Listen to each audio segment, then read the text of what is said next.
Terandes Yoi Afrida Susetyo Jati SH MSI. Matur nuwun rawuhnya Pak Yoi. Kami tahu Bapak sangat sibuk hari ini, tetapi sudah menyempatkan meluangkan waktu dan ya Bapak bisa hadir di sini di Rumah Sakit Umum Sumber Gelaga pada kegiatan kita in-house training. Matur nuwun. Yang kami hormati Bapak Kepala Bidang Pencegahan dan Kesiapsiagaan Penanggulangan Bencana. Matur nuwun Pak Parmanto SEMT beserta tim. Di sini ada Ibu Sri Indra Astuti, Sarjana Ekonomi. Kemudian yang kami hormati para struktural, kemudian dari tim pemadam kebakaran, Pak Sukamto, ada Pak Yani, kemudian ada Pak Sugihartono, Pak Guru Aji, dan Pak Rusman Fauzi. Kami semua. Kemudian yang kami hormati, kami banggakan para struktural Rumah Sakit Umum Sumber Gelaga, ada Pak Purwo, Pak Roni, Dr. Viko, ya. Kemudian yang sangat kami banggakan seluruh sivitas hospitalia Rumah Sakit Umum Sumber Gelaga. Alhamdulillah, alhamdulillahirrahmanirrahim.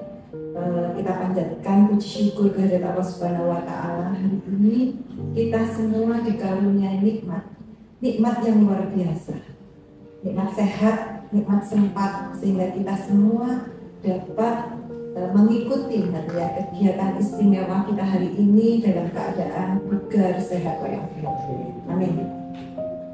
Bapak Ibu, terima kasih kepada panitia yang sudah menyelenggarakan hari ini kegiatan.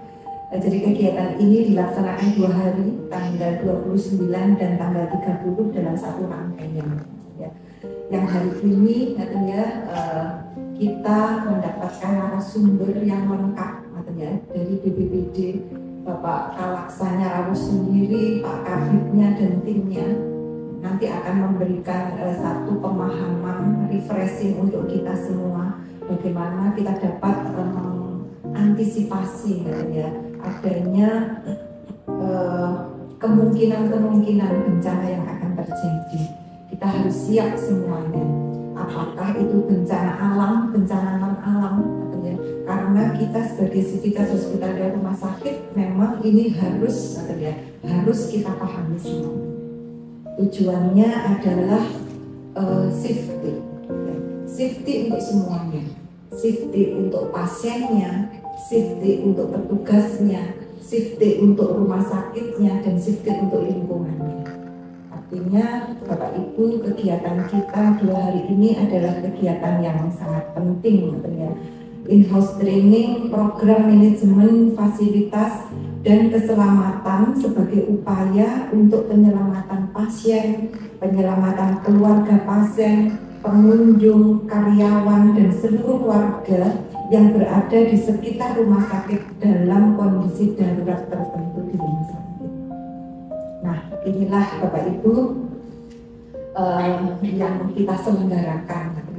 Jadi untuk hari ini lebih fokus dengan narasumber BPBD adalah bagaimana kita bisa memanage bencana non alam, misalnya kebakaran, bagaimana untuk mengevakuasi Bapak Ibu termasuk dengan pasien, kemudian keluarga pasien dan seluruh masyarakat yang ada di rumah sakit ini untuk dapat terevakuasi dari bencana kebakaran.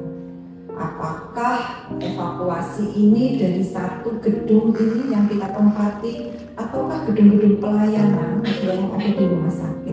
Sehingga hari ini selain teori bagaimana kita merefresh, kita mendapatkan knowledge terkait dengan kebakaran, juga nanti ada simulasi. Bagaimana kita dapat tahu betul, mensimulasikan untuk evakuasi ini seperti apa.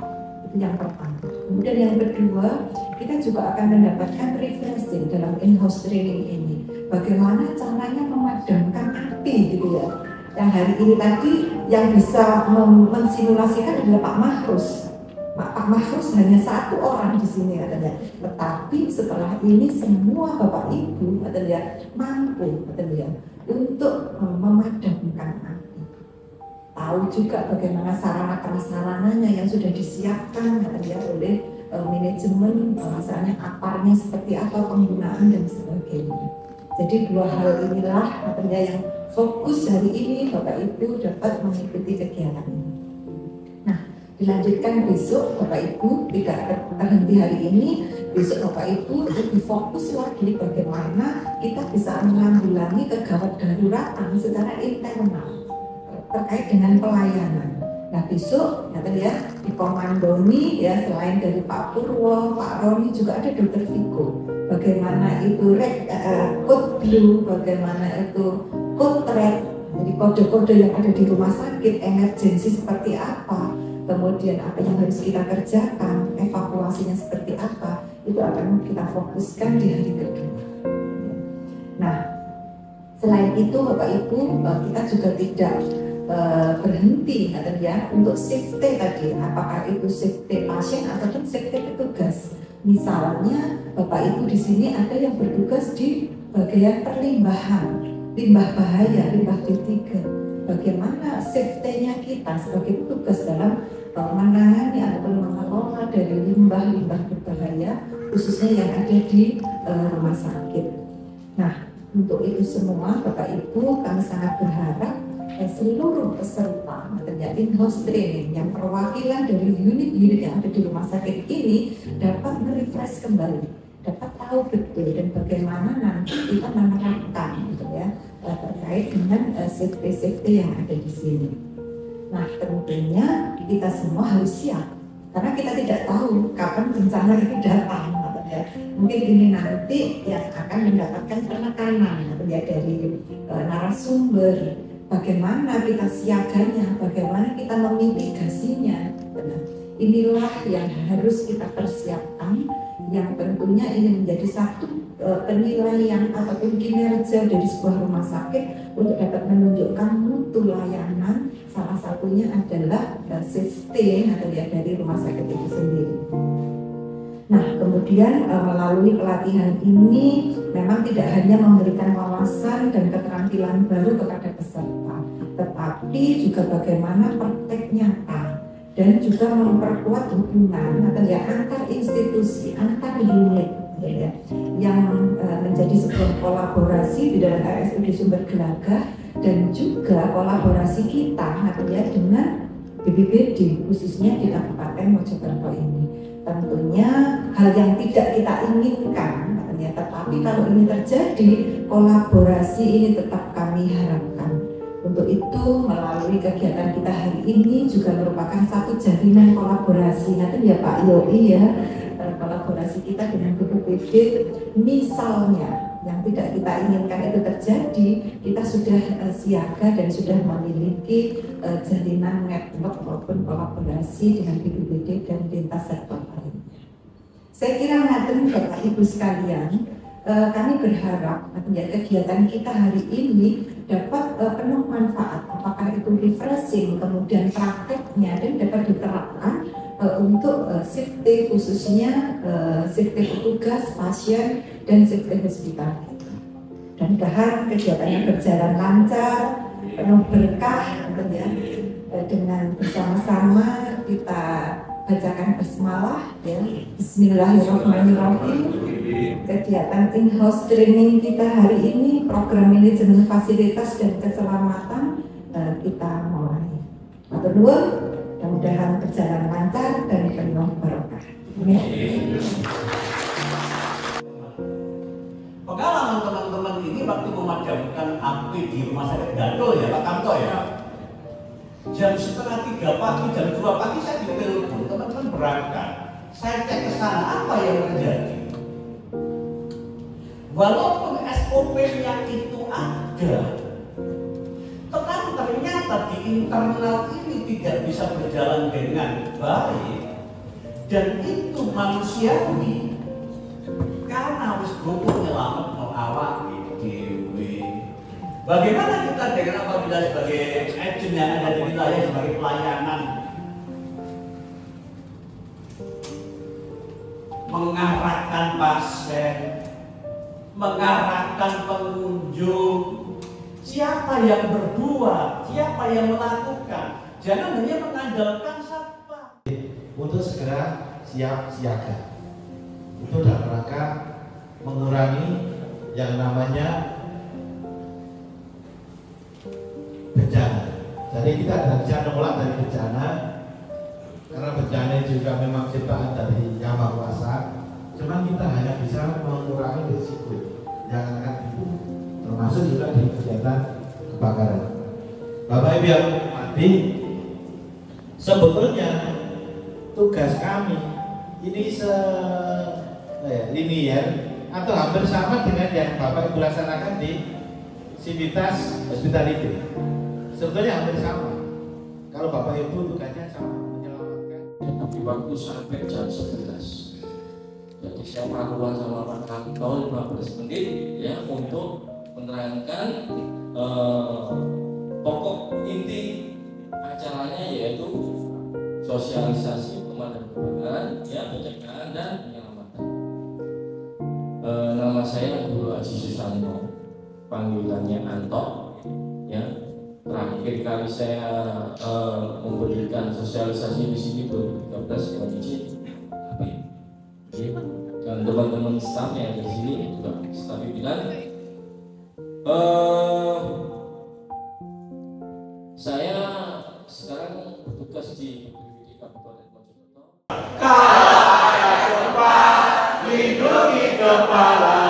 Kalau ada gempa, masuk kolong meja. Kalau ada gempa, jauh dari kaca. Kalau ada gempa, lari ke lapangan. Terima kasih.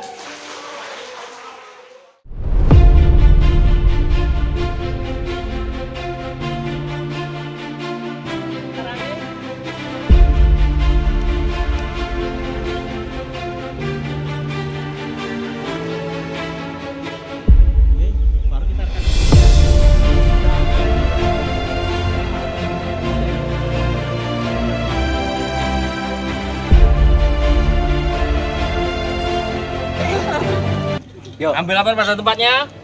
Panggul, letakkan pada titik aman. Letakkan pada titik aman.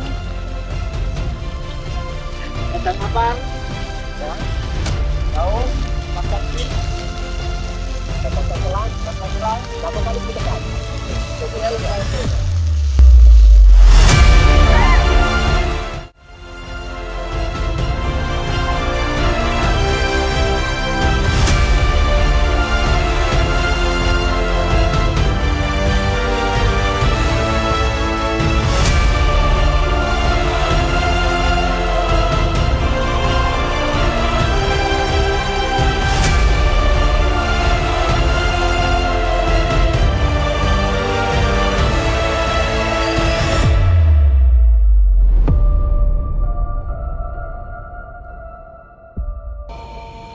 Ditutup sampai bawah.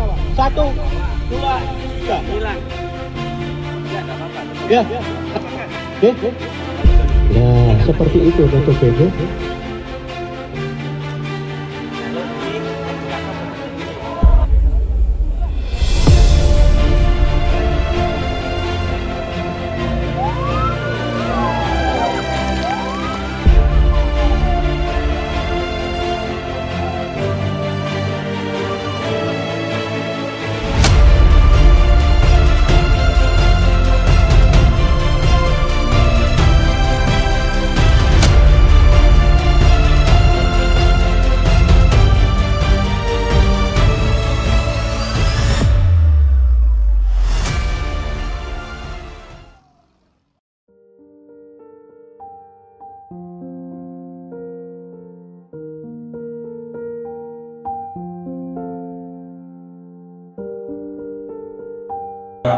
Ya, gizi, farmasi itu masuk ke ranahnya BMKG. Ya, paham ya? Lagi ada pasien UGD, pasien bisa ditaruh di bed. Ketika bagian dari tim pasca, yaitu tadi membedakan Kalau tim tadi dia lebih ke kejadian atau kecelakaan kerja, sementara tim MFK itu bekerja di balik layar. Tim MFK membawahi banyak terutama di bagian satpamnya. Next ya.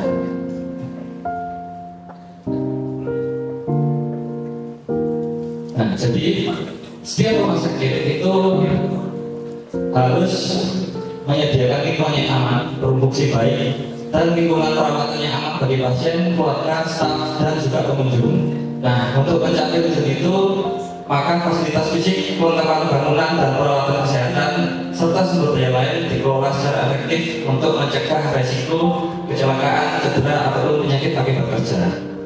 Next.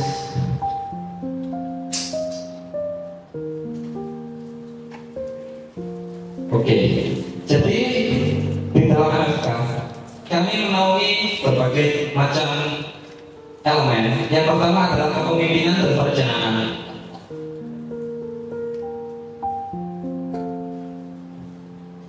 Jadi yang pertama kita lakukan adalah melakukan identifikasi potensi resiko bahaya yang ada di rumah sakit dan bagaimana cara mencegah dan menanggulangi terhadap resiko yang ada di rumah sakit itu. Jadi tim kami melakukan survei keliling rumah sakit untuk mengecek berbagai satpras yang ada di rumah sakit, bagaimana kondisinya dan bagaimana cara kami untuk menindaklanjuti agar satpras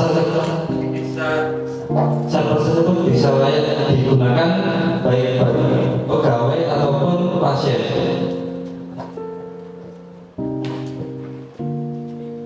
Nah, selain satpras tersebut, selain kondisi yang limbah ketiga, sisa suatu usaha dan atau kegiatan yang mengandung bahan berbahaya dan beracun.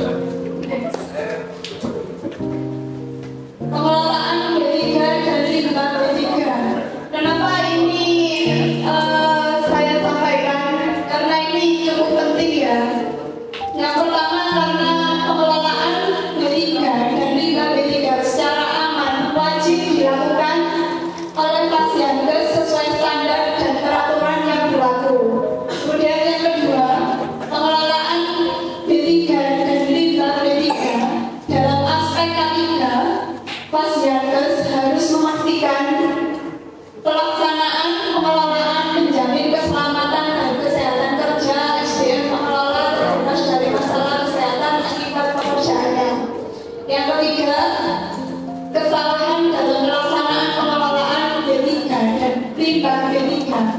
Taruhannya adalah keselamatan dan kesehatan tidak hanya pada petugas tetapi pasien, keluarga pasien, dan lingkungan Pasienkes.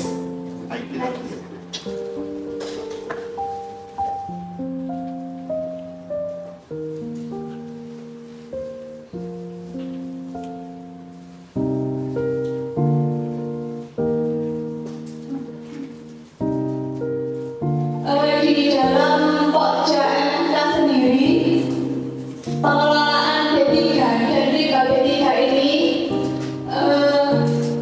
yang pertama di MFK 5 menyebutkan rumah sakit menetapkan dan menerapkan pengelolaan bahan berbahaya dan beracun serta limbahnya sesuai dengan peraturan yang berlaku.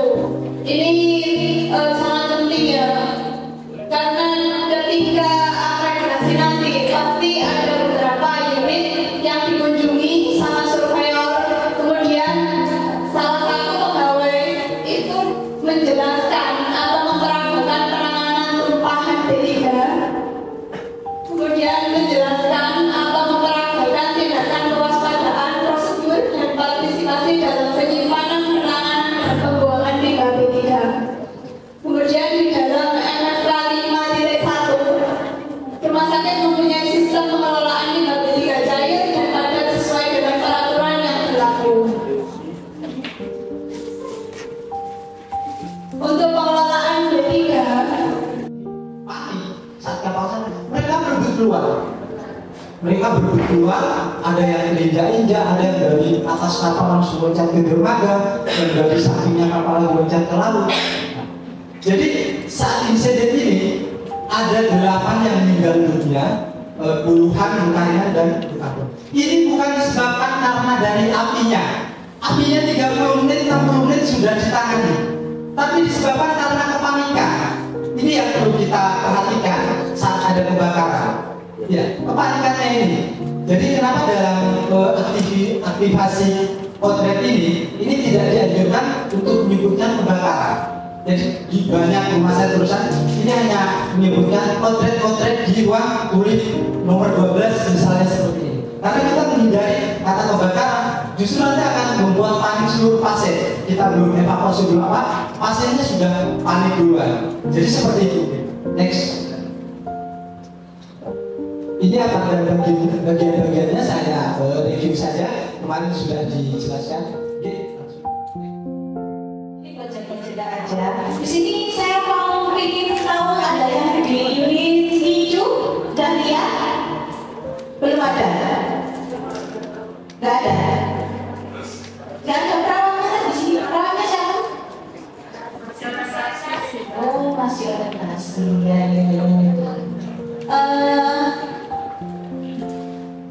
Lanjut sama lagi. Oke, saya kenalkan dulu ya. Nama saya Yusufi, bukan Yusuf ya. Yusufi, ada I-nya ya. Bisa dipanggil dengan Mbak Sufi. Saya biasanya di unit ratai, ya, bidan di unit ratai atau kadang ada di korek juga, dan kadang juga ada di poli juga, di poli kandungan juga. Jadi pindah-pindah ya. Soalnya bidannya memang agak sedikit kurang di sini, tapi kemarin nggak ada. Teman-temannya dari JKS juga nggak ada, dan dari B3K juga nggak ada ya. Nggak ada bidan kan di sini ya? Oke, nggak ada ternyata. Nggak punya teman aku berarti di sini ya. Kode PIN itu adalah penculikan bayi. Kenapa memilih PIN? Mungkin karena kan ini ya, udah dipilih warna pink. Makanya kode PIN ini khusus untuk orang-orang feminin seperti bidan misalnya ya. Di sini biasanya sama. Kalau terjadi konflik sama seperti Mas Nurul tadi menjelaskan, bila segera terjadi konflik ada laporan konflik ke bidan, kita harus langsung lapor ke bintang 3306 dan itu langsung terjadi konflik di mana? Biasanya kalau bayi ada di teratai itu bayi sehat. Kalau di hijau itu khusus bayi sakit, dan kalau bidannya kan biasanya anak-anak sama asoka. Ya. Adanya seperti Kalau materi terakhir dari 5 video dapat tentang ekonomi. Ada yang sudah tahu dengan apa? Baik, saya berikutnya. Jadi kode dulu itu merupakan kode darurat yang diindikasikan adanya jantung atau cardiac arrest atau nafas respiratory arrest pada pasien, pengunjung atau staf yang berada di lingkungan rumah sakit. Jadi jika terjadi kasus seperti ini, maka diharapkan nanti Bapak Ibu langsung melakukan aktivasi